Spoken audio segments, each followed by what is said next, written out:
అందరికీ నమస్కారం అమ్మా. ఎలా ఉన్నారు? బాగున్నారా?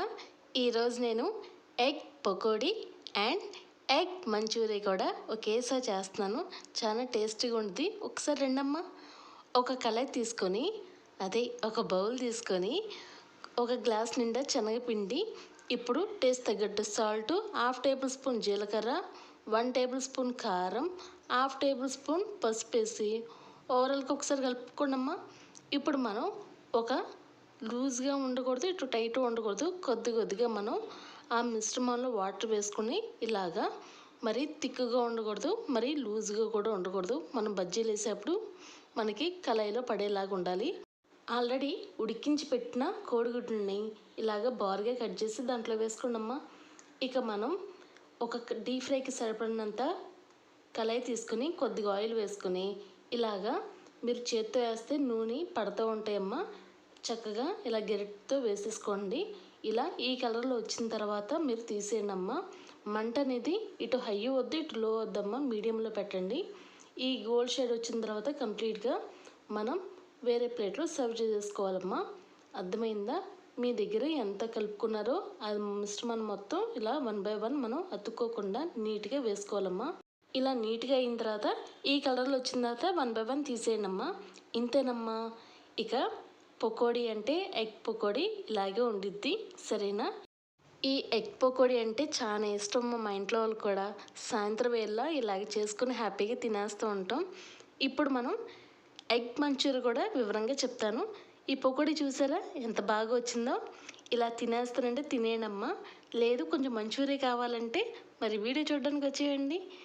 ఇప్పుడు నేను ఒక కళాయి తీసుకొని దానికి కావాల్సింది vinegar, soya sauce, green chilli sauce, టమాటా సాస్. ఓకేనా? ఈ 4 ఉంటే చాలు. ఇప్పుడు లాస్ట్లో కొద్దిగా మీ దగ్గర శనగపిండి మిగిలింది ఉంటే 1 టేబుల్ స్పూన్ వేసుకున్నమ్మా. లేదు అంటే కార్న్ఫ్లోర్ వేసుకోండమ్మా. ఏదైనా ఒకటే వేసుకోండి. ఇప్పుడు నేను ఆ కళాయిలో 1.5 table spoon vinegar, 1.5 table spoon soya sauce, 1.5 table spoon green chilli sauce, 2 table spoon టమాటా సాస్ వేసుకొని ఇంకేమీ వేయక్కర్లేదు. సరేనా? ఇప్పుడు మనం స్టవ్ ఆన్ చేయండమ్మా. ఇప్పుడు సన్నమంట పెట్టుకొని ఆ కళాయి పెట్టుకొని ఒకసారి ఓవరాల్గా కలుపుకుండమ్మా. ఇలా కలుపుకున్న తర్వాత మనం డీప్ ఫ్రైకి చేసుకున్న ఇలా పకోడీ ఉంది కదా, ఎగ్ పకోడీ మొత్తం వేసుకొని ఓవరాల్గా మొత్తం కలిసేలాగా కలుపుకోండమ్మా. ఒక 2 నిమిషాల వరకు అది పట్టేలాగా కలుపుకోండి. ఇది ఒక టైప్ అమ్మా. ఇలా తినేస్తానంటే తినేయండి. మీకు షార్ట్గా చెప్పేస్తున్నాను ఎన్ని విధాలుగా బాగుంటాయని.